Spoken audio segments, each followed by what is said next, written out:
Без бабок продвинуться в политику, ну, нереально. Все, закройте эту тему. Есть желание курнуть? Мои родители, наверное, об этом не знают, черт побери. Они сейчас, если узнают, они вообще офигеют. Количество денег, они дают возможность. Некоторые думают, вот, да сам хочешь легализовать, чтобы сидеть и пыхать. Если бы я хотел бы это пыхать, я бы и здесь пыхал бы, поверьте. Ну что вот сегодня написать? Поверьте, стоит немножечко надавить, и этот человек сломается. Давай, заходи в Инстаграм, мы сейчас будем записывать сторис.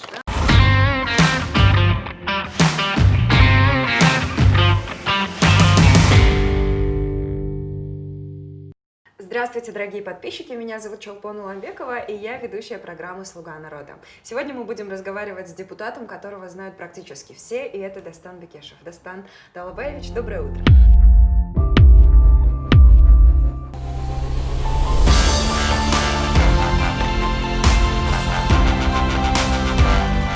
Можно просто Дастан? Дастан, Да. хорошо. Доброе утро. Да. Ну, мы уже с вами немного поговорили, вы меня угостили острой мармеладкой, говоря о том, что сегодня будет правда, Ну, и конечно. она не будет сладкая. Да, да. Именно поэтому мы пришли к вам. Еще я вас угостю эфиопским кофе. Да, Вот. ну, он очень вкусный. Спасибо большое. Вообще, если говорить о вас, то вы один из немногих депутатов, к кому положительное отношение. Будем честны. Не в всегда. принципе.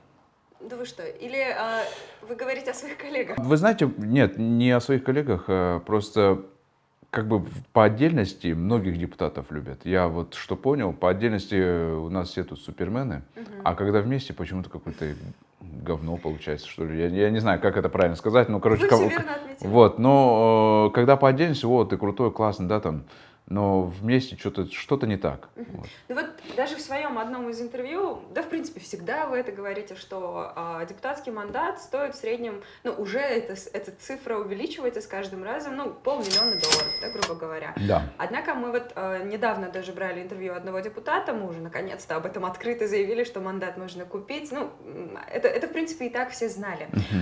Но, к сожалению, вот если посмотреть, 80% это в основном как раз-таки бизнесмены, которые эти мандаты покупают. А почему для вас это новость? Я не могу понять. Это во всем мире так. Если ты хочешь в США избраться, стать конгрессменом, у тебя должны быть деньги.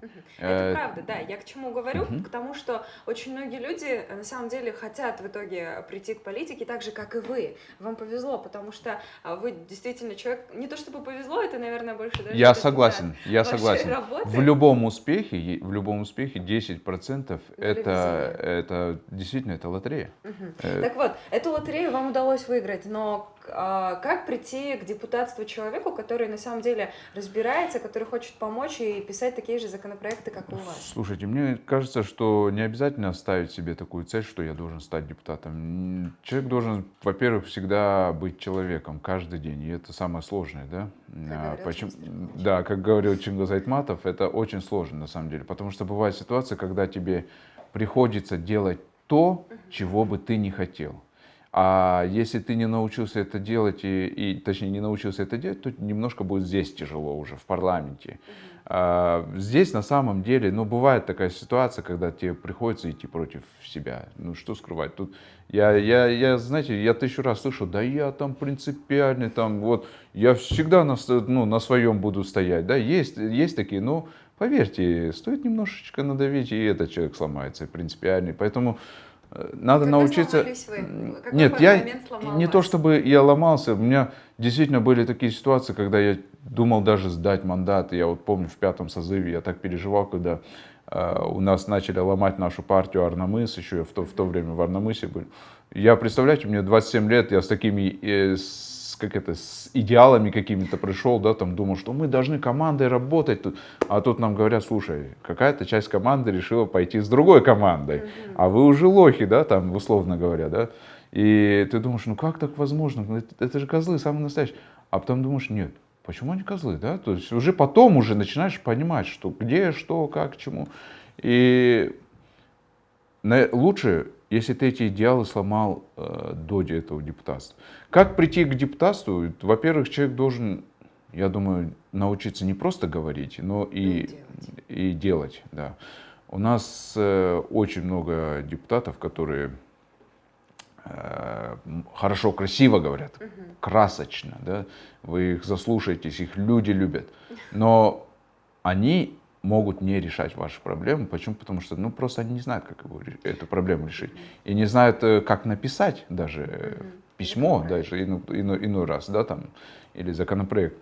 Вот, поэтому я считаю, что, ну, если вы ставите такую цель, стать законотворцем, естественно, вы должны заниматься политикой полностью, вы должны в это войти и уже искать тех людей, кто составляет списки в партии. Почему? Потому что у нас, вы знаете, ну да, ты должен иметь за собой какую-то народную поддержку. Обязательно. Без этого тебя партия никакая не включит. Ты должен показать лидеру партии, что вот у меня есть там за мной люди. Или ты должен стать лидером, либо присоединиться к какому-то лидеру. И как ты этого лидера уговоришь, это уже дело каждого. Деньгами уговоришь, покажешь свою народную поддержку, либо еще что-то. То есть это у каждого свое.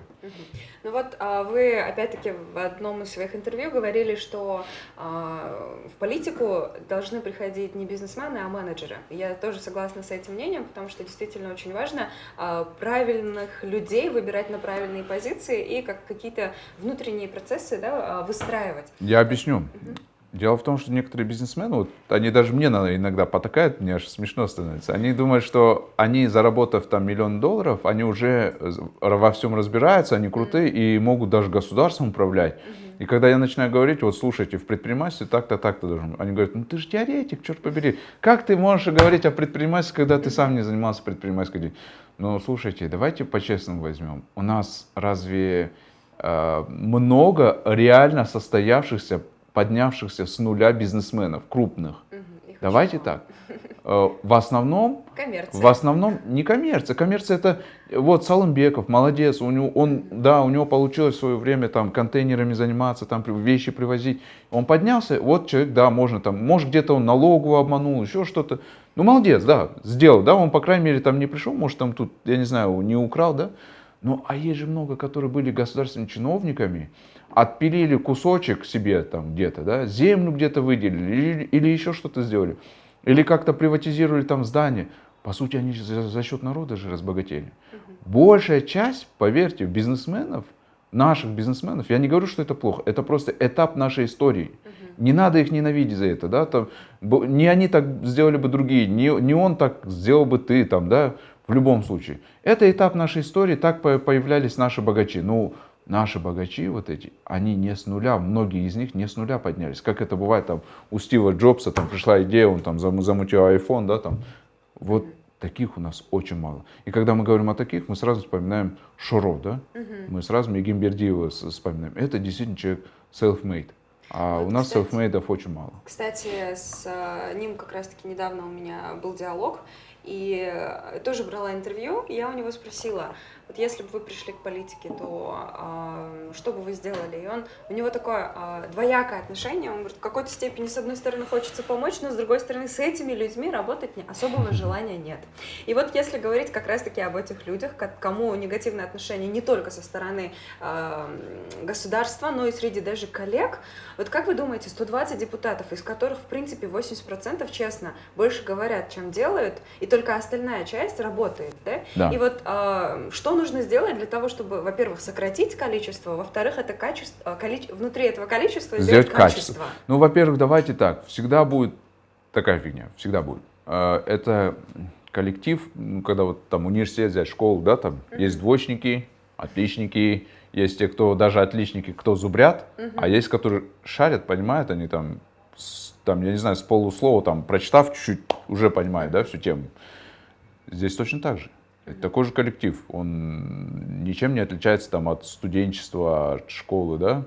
И здесь также 20% это работающих, 80%, ну, если не, ну, я не говорю, что они совсем не работают, то они, может, там где-то слабо работают, еще что-то, да, как-то. Это во всем коллективе, наверное, так и будет. Вот. Как сделать наиболее качественно, чтобы парламент брал на себя ответственность? У нас сейчас надо менять Конституцию.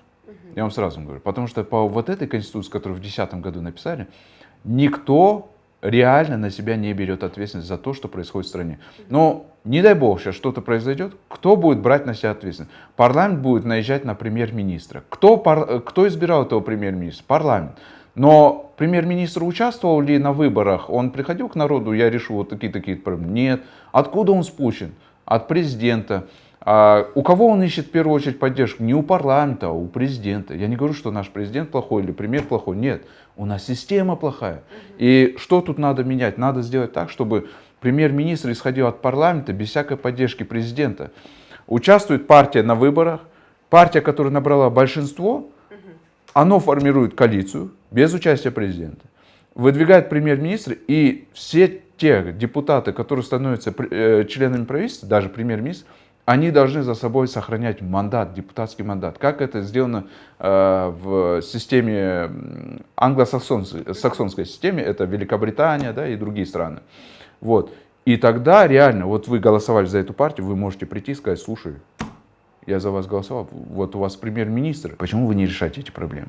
И тогда депутатам легче с правительством будет разговаривать. Мы сейчас как кошка с мышкой, знаете, мы ненавидим там правительство, нам нужно набирать очки, политические очки. А за счет кого? Народ не поругаешь, народ ни в чем не виноват. За счет правительства. Они козлы, они такие-сякие, хотя они тоже пытаются работать. Я вам честно скажу, они в меру своих возможностей пытаются работать. И иногда, наоборот, мы им тут мешаем и говорим: вот вы не работаете, понимаете? Вот что происходит на самом деле. Ну вот касательно того, что сейчас как кошка с мышкой отношения происходят, уже давно, в принципе, везде такой слух, можно сказать, ходит, насколько правда, я это не знаю. Хочу у вас спросить, что будут распускать... Идея такая была. Идея такая была. Ее закрыли? Я сколько знаю, сколько я осведомлен, ее закрыли, эту тему. По какой причине, как вы думаете?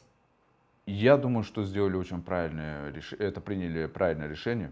Почему? Потому что те, кто этого хотел, они хотели подставить президента. Почему? Я знаю, что они советовали президенту, говорили, уговаривали его, можно пройти быстро своей партии, протащить там еще что-то. Но это очень нехороший путь.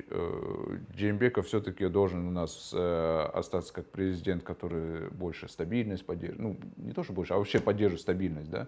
В любом случае, эти досрочные выборы, потом много было бы вопросов не к парламенту новому, а к президенту. Да. И он очень правильно, он взвешенное решение принял и не послушал свое вот это окружение, которое ему пытается всякую фигню там насоветовать. Поэтому я считаю, что он очень разумное решение принял.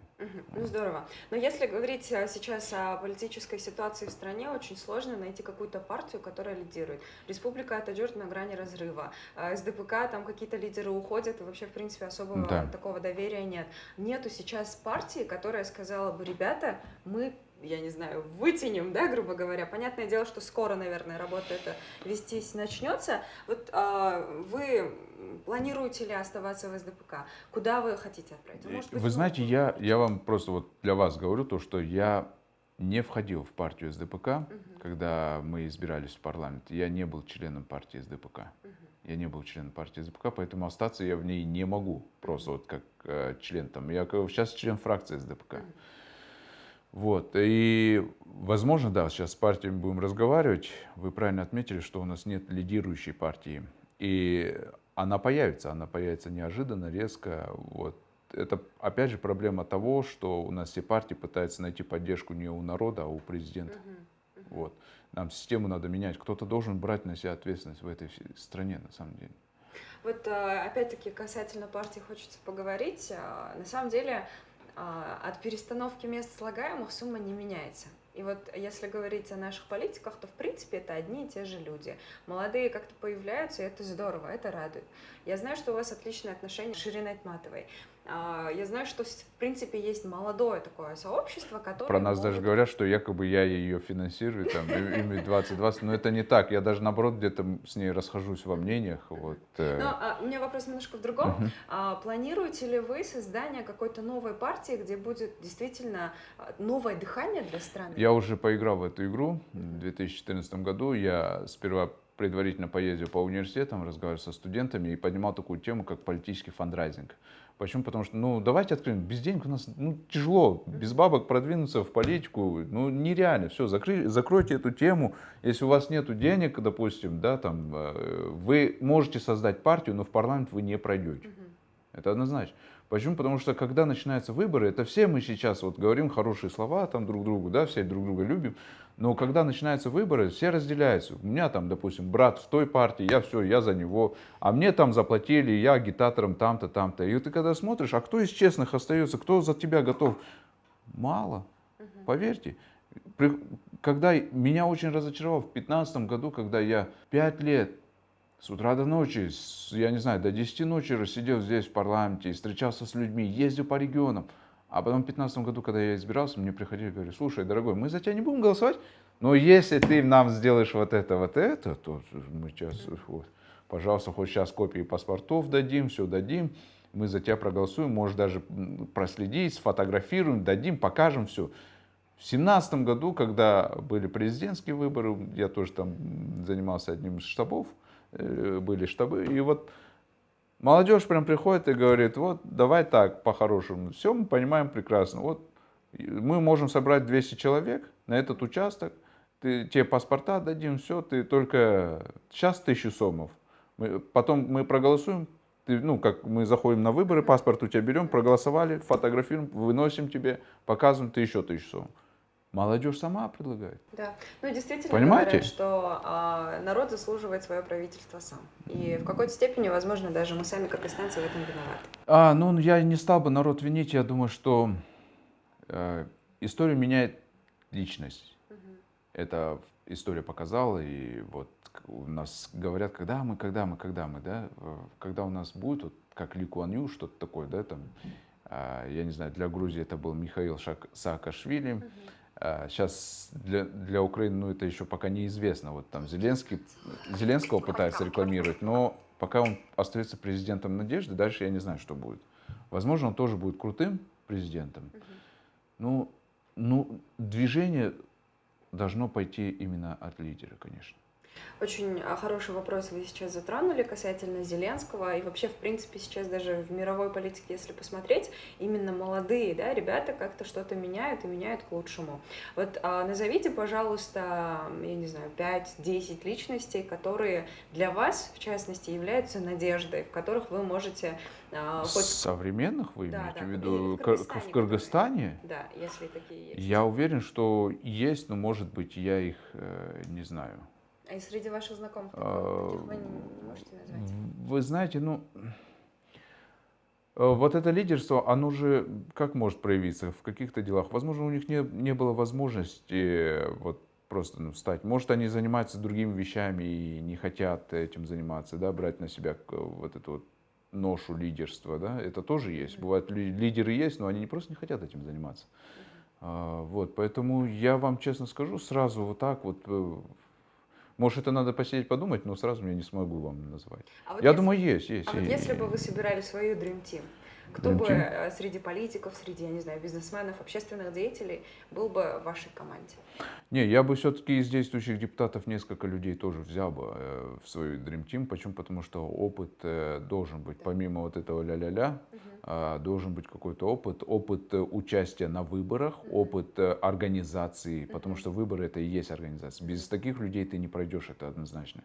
Я знаю, вот у нас очень хорошие, ну так скажем, вот, может быть, я не знаю, в Бишкеке не популярен, но, вот, допустим, в Волжской области, это вот Турыбай Зулпукаров, он очень классно там занимается своим районом, да, там, Новохасским районом, он постоянно там участвует во всех вот этих мероприятиях. Я считаю, что он у себя соберет легко голоса. Вот таких людей можно взять, да, там, это, если бы я, конечно, собирал бы Dream Team, Так, еще несколько там, давайте я не знаю. Назовем их имена. Интересно людям. Интересно, да, людям? Конечно. Но я тогда покажу все свои предпочтения. Я думаю, всех, конечно, хорошо, но есть вот люди, которые могут заниматься выборами, да, там, вот. Из неполитиков, вы знаете, я бы все-таки взял бы компетентных людей, может быть, они малоизвестные, я не знаю, вот это все-таки эксперты. Я бы взял бы из бизнеса, вот есть такой Чапар Усенов, из экспертов это Азамат Акилеев, вот, Акинеев, да, вот, его бы взял бы. Ну, то есть у меня там несколько фамилий, я бы, да, конечно, нет. Я бы вот с этими ребятами, я бы нашел бы общий язык, даже хотя мы можем быть разного мнения по разным вопросам, но все-таки классно, когда ты думаешь в одном направлении. Да. Это очень хорошо, это комфортно, знаете. Вот. Ну здорово, хочется верить, что такая Dream Team соберется, Да. и мы вместе будем работать над тем, чтобы Кыргызстан действительно улучшался. Да. Такой вопрос. Вы всегда рекомендуете себя как человека искреннего, честного, и вот даже та ситуация, когда вы надели футболку у человека, чье имя нежелательно произносить вслух. Прям как в Гарри Поттере. Да, да. И очень такая веселая шутка была, мы на самом деле оценили. Как часто... Вы оценили, зато тут тоже оценили да? отрицательно очень. Да, Да. так вот, как часто к вам поступают угрозы? Потому что вы всегда говорите открыто и как есть, и это классно. Но вы всё-таки- знаете, если говорить об угрозах, если я скажу, что вот они поступали, то я должен как-то доказать, потому что эти люди могут возмутиться. Мгм. Но угрозы были. И от некоторых организованных преступных групп, когда я эту тему одну поднимал. Вот. Как вы справляетесь с этими угрозами? Вы знаете, я же тоже реалист, я понимаю, где я живу, я понимаю способности наших правоохранительных органов, я все это прекрасно понимаю. И где-то, к большому сожалению, вот здесь, вот что касается принципов, где-то приходится разговаривать с этими людьми. Хотя, будь моя воля, я бы по-другому много сделал. Очень многое. Ну, мы, к сожалению, живем в реалиях, Да. и иногда приходится Да, что-то да, менять. да. У тебя есть друзья, семья, ты все это прекрасно понимаешь, если не тебя, так кого-то из твоих близких, Да. это всегда коснется, и ты даже не поймешь, что это они. И не докажешь. И не докажешь. И А. ничего не сделают. Вот. Такой момент. На самом деле, когда я готовлюсь к интервью, я думаю, какой негативный вопрос задал бы наш подписчик. И вот к вам, честно, придраться сложно. Да И почему? это, с одной стороны, радует. Но вот есть один вопрос, который неоднозначный, который, опять-таки, как вы сами говорили, хайпанул. Да. И это вопрос легализации легких наркотиков. И что? Скажите, пожалуйста, вы пробовали наркотики сами? Я уже как-то говорил на телевидении, я набрался смелости. Я сейчас вообще ничего не употребляю. Ни сигареты, сигарет я уже сейчас, я вам скажу, наверное, последний раз я в 2009 году, что ли, наверное, употребил. Это очень все плохо. Алкоголь вообще всячески... Я иногда могу вино попробовать, но не прям напиться этого вина, нет. Просто попробовать и так не доводи себя до того, чтобы мне мозги сносил. Алкоголь я прекратил в 2014 году вообще абсолютно, после того, как в Мекке побывал. Вот. Значит, наркотики я попробовал легкие наркотики. Я вот это вот тяжелые наркотики ни разу в жизни не пробовал. И я боялся, почему понимаете, у меня в 9 классе, когда я учился, у меня такое нехорошее окружение вокруг меня было. Одни взрослые ребята, им по 25 лет, мне 16 лет или 15 лет там. Мы любили играть там на гитаре, там рок, мок. И тогда мне просто говорят: слушай, появились новые сигареты. Есть желание курнуть? Давай покурим. Что? И я покурил. Вот. И как? Покурил, не понравилось. Меня куда-то унесло. Было очень тяжело, тяжко и непонятно как-то, если честно, это было. Потом еще раз покурил. Я вам откровенно говорю, еще раз покурил. Потом уже понравилось. И как раз так все сложилось. Мои родители, наверное, об этом не знают, черт побери. Они сейчас, если узнают, они вообще офигеют. Они просто удивятся, какой у их сын, да. Так получилось, что мне как раз врачи, мы поехали к окулисту, очень известному здесь, и мне сказали: все, мы не боги, мы тебе помочь ничем не можем, вот, в плане зрения. Тебе придется с этим жить. И представляете, подростку это говорят, да, и, естественно, вот это период, когда влюбляешься, это период, когда тебе хочется играться, там, я не знаю, бегать, гонять, там, быть активным, быть лидером, еще что-то. Тебе говорят: извини, все, тебе с этим жить. У меня депрессуха там началась и так далее. И одно из решений, конечно, этой депрессухи, конечно, нехорошее решение, а подросткам только такое может в голову и прийти. Я, конечно, начал вот эту фигню курить. Слава богу, я этим занимался не длительное время. Меня ребята вытащили из этого ада. Я начал заниматься спортом, и я в 10 классе уже взялся за все предметы. Я экстерном сдал математику. Вот, то есть я резко взялся за ум, начал читать, прямо, не знаю, я книгу за книгой читал, литературу очень много читал. И все, после этого я уже такой фигней не занимался и никому не советую, честно. Вот. Это очень ужасно. Я такие картины встречал. И встречал страшные картины, когда люди от наркотиков умирают. Вот. Поэтому ничего хорошего. И я считаю, что за это сажать, штрафовать, Люди все, мы все слабые, поверьте. Вот у вас есть какие-то свои слабости, у меня есть свои слабости. Но нету идеального человека в мире, нету ни одного. Ни одного.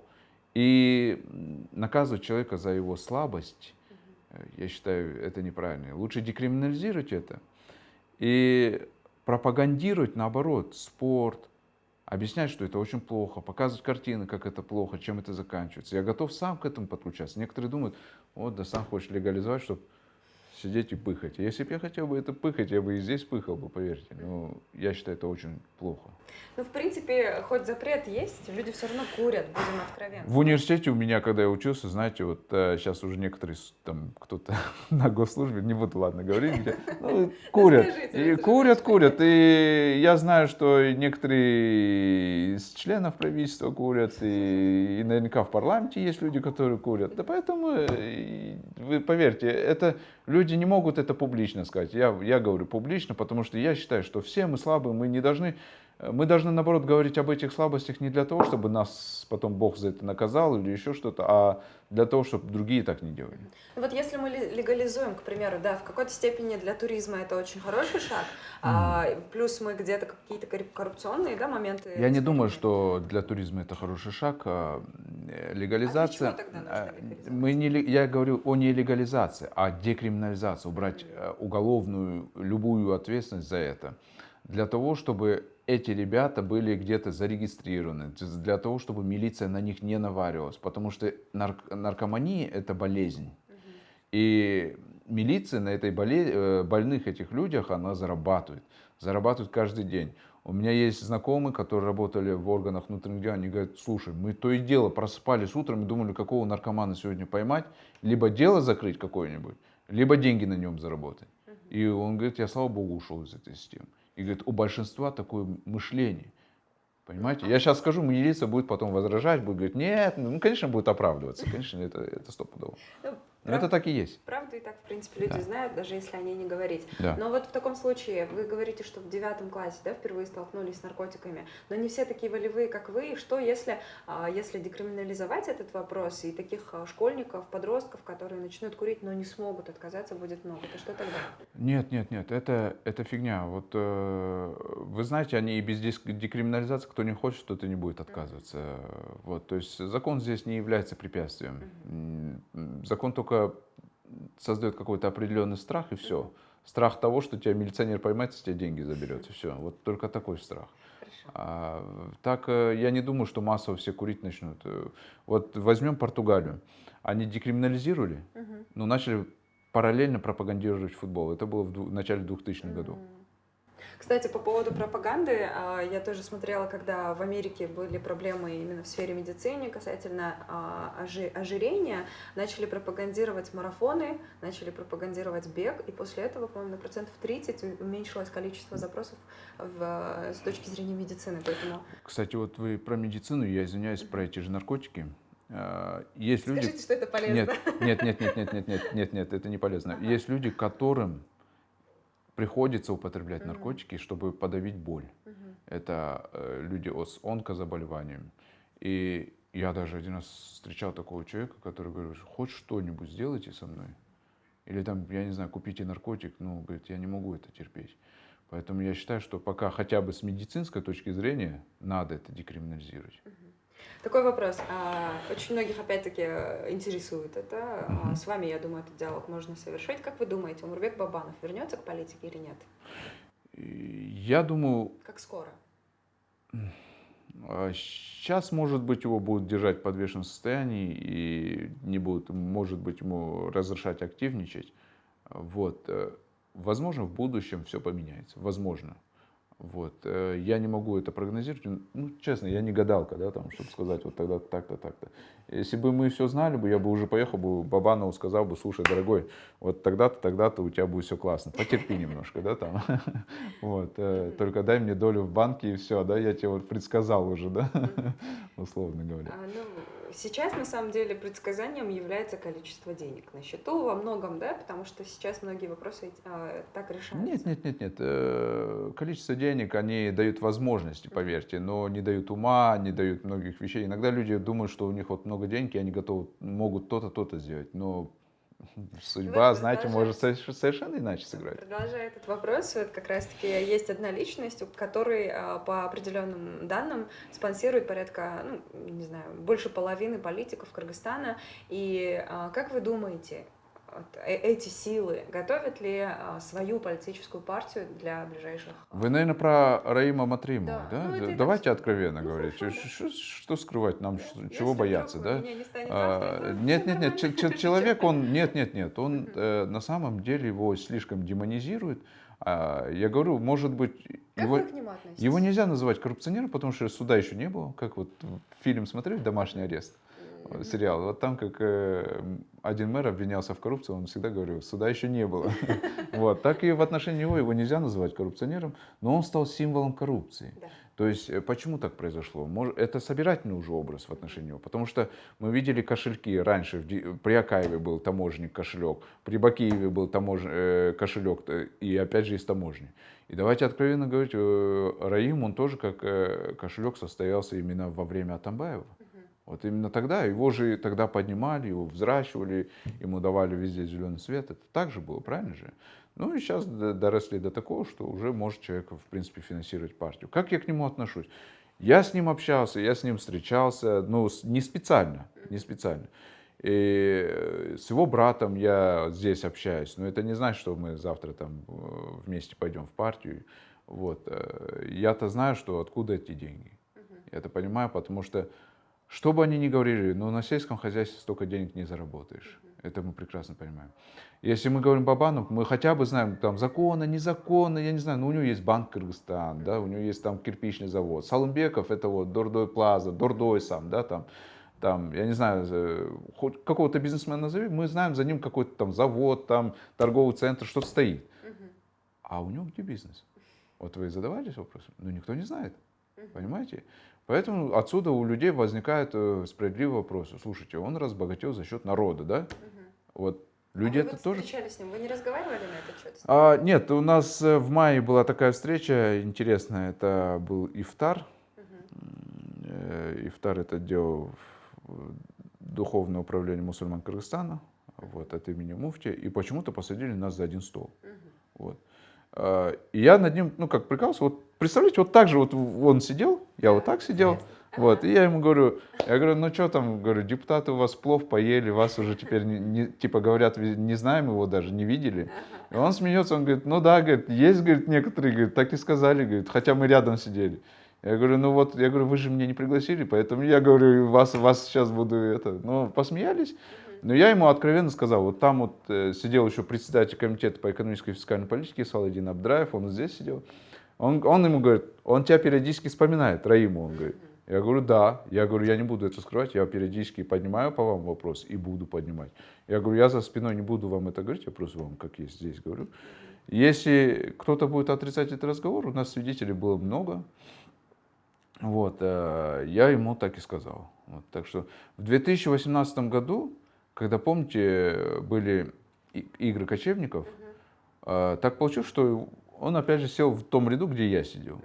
Вот. У меня до этого никаких вообще с ним, никакого общения, ничего такого не было. Я по нему слышал очень много разного, может там даже это слухи, может не проверено. Я думаю, он сам нормальный человек. И вот он уронил свой паспорт, потерял, ушел. Мои помощники нашли этот паспорт. Мгм. Я дал ему этот паспорт, вернул через брата.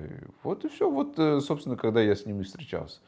Э, Мне начали там некоторые подкалывать, говорят, надо было продать ему этот паспорт, он очень дорогой был. Нет, я никогда против него не выступал там по указанию кого-либо. Там, вот некоторые начинают там специально крутить такую тему, что вот ты за Атамбаева, ты поэтому его только и трогаешь, этого Раима, тебе оттуда.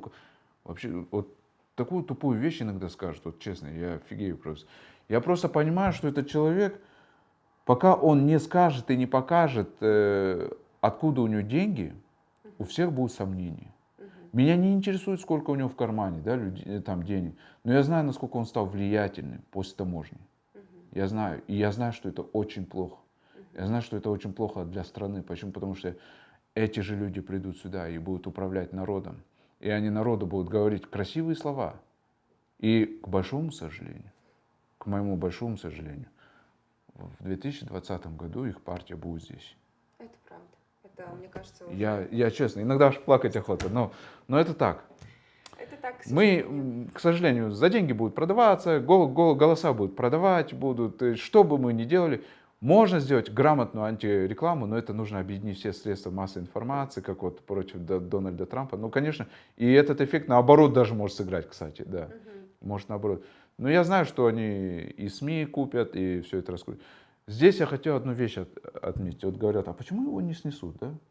Почему его не уберут? Неужели президенту вот он... Вы говорите, нет. Я думаю, президент бы давно бы его бы уже и посадил бы. Нету доказательств. Это на самом деле так. Тяжело найти доказательства, но его уже, я знаю, и финполиция проверяла, и 1000 раз. И мне сам говорю, брат его, говорит, да уже надоели эти проверки. Но ничего не нашли, там, нашли так 25 миллионов сомов, там наказали что-то или что там, какой-то налог с них Но взяли. ведь в Все. нашей республике не проблема, когда нет доказательств. Людей же А, просто так готовы посадить. Согласен. Возможно, еще не пришло время. Оппозиция. У нас в Кыргызстане сейчас она очень слабая. Что вы скажете по поводу нее? У нас место оппозиции свободное. Она, знаете, вот как холодная, как у одинокого мужчины постель. Вот. И никто не стремится туда попасть. Почему? Потому что вы знаете последствия, какие могут быть. Смелых на самом деле у нас очень мало. Вот. Поэтому в оппозицию практически никто не стремится. Все, если критикуют, то обязательно где-нибудь немножко слизнут, вот, подлизнут. Так что... Если вам предложат, или, может быть, вы сами хотите возглавить эту оппозицию? Оппозицию, ну, вы знаете, оппонировать против чего, да, вот сейчас надо это придумать сразу. Если тупо против президента, это может быть и сыграть свою злую шутку, да, вот. Готов На ли я, опыте уже видим. нет, готов ли я к этой шутке такой, вот это другой вопрос, да. Но я честно, я не могу ему оппонировать, почему? Потому что, в принципе, я его поддерживал в 2017 году, когда были выборы, и сейчас я его поддерживаю, поэтому мне немножко трудно ему будет оппонировать. Не то, что трудно, даже я не смогу ему оппонировать, но против партии, против правительства, в принципе, я и так оппонирую, да. Вот. Но я просто откровенен, я говорю, что против президента оппонировать, какой бы ни был, это будет Сооронбай Джеймбеков, да кто бы ни был у нас, да, там, в такой системе, когда мы имеем вот такую конституцию, очень сложно. Почему? Потому что, может, даже президент не даст поручения, сделайте то-то, то-то, а правоохранительные органы просто сами захотят оказать медвежью услугу, и они окажут эту медвежью услугу, я это знаю, и судьи окажут. Я уверен, что президент даже просить не будет, он даже намекать не будет.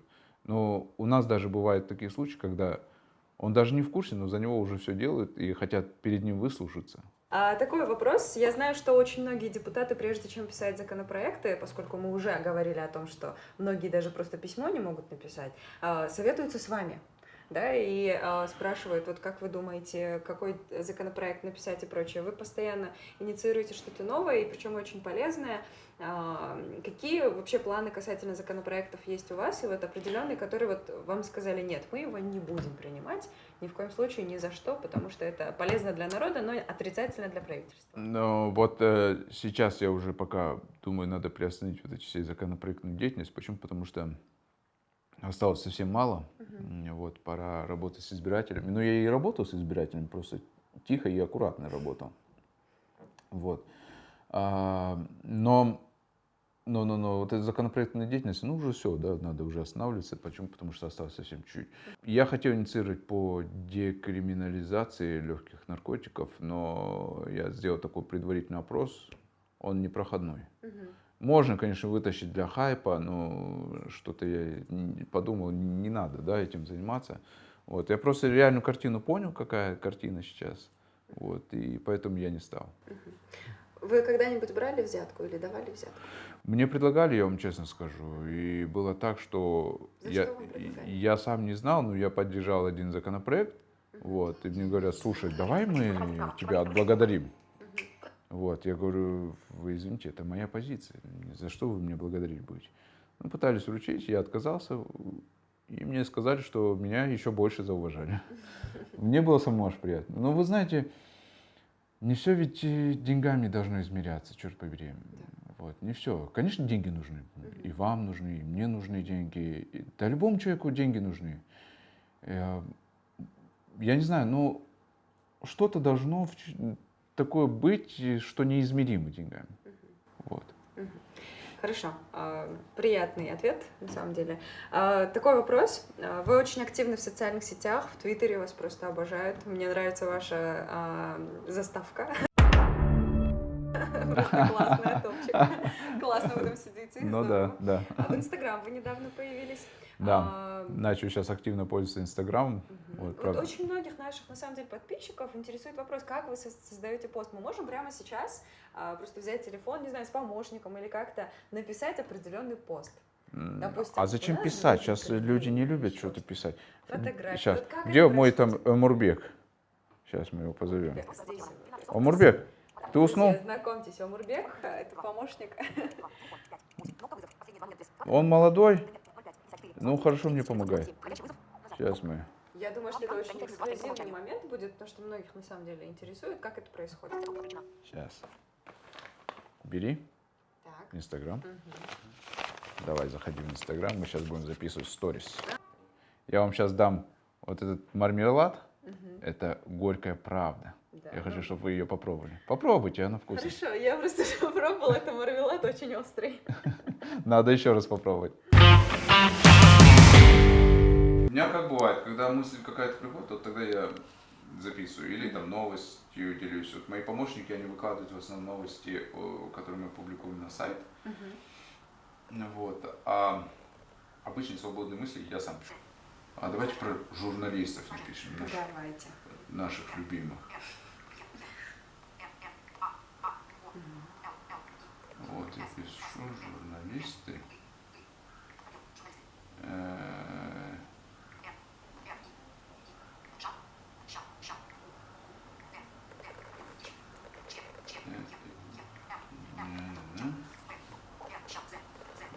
Заполнить. Нет.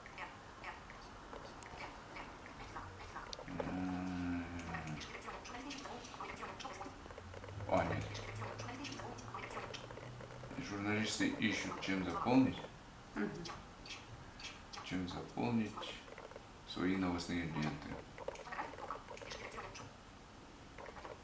Опа. Это я допишу, почему свои.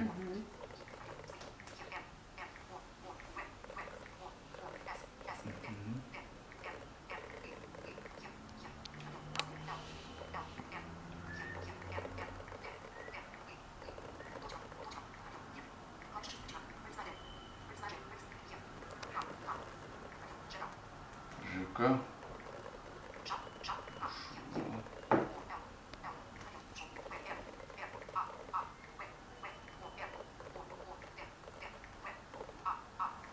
Ну, это действительно так. Когда из ЖК куда-то уходит, журналисты, у них затруднения с контентом.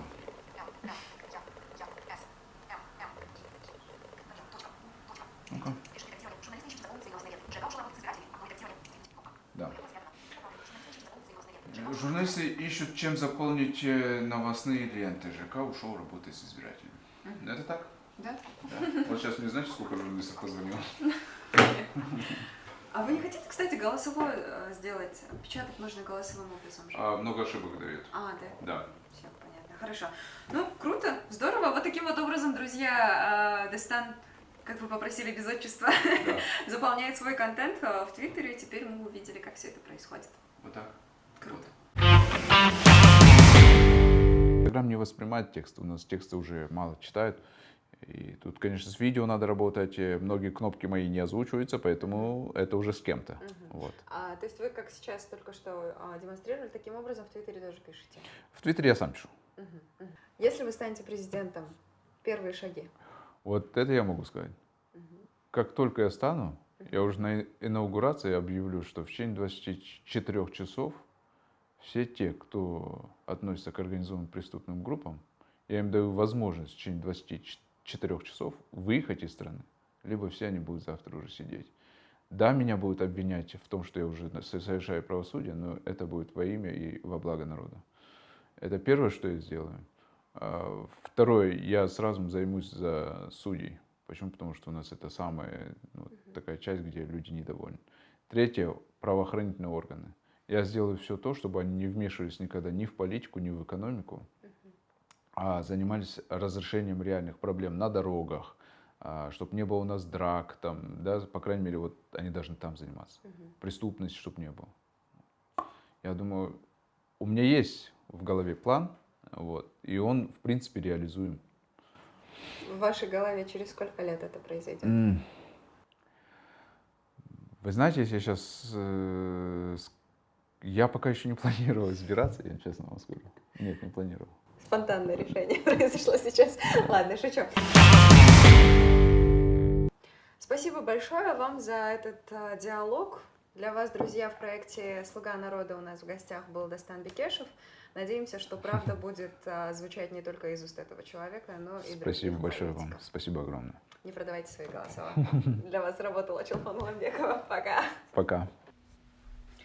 Друзья, теперь и вы можете принимать участие в нашем интервью. Пишите в комментариях свои вопросы, и мы с удовольствием зададим их любому депутату.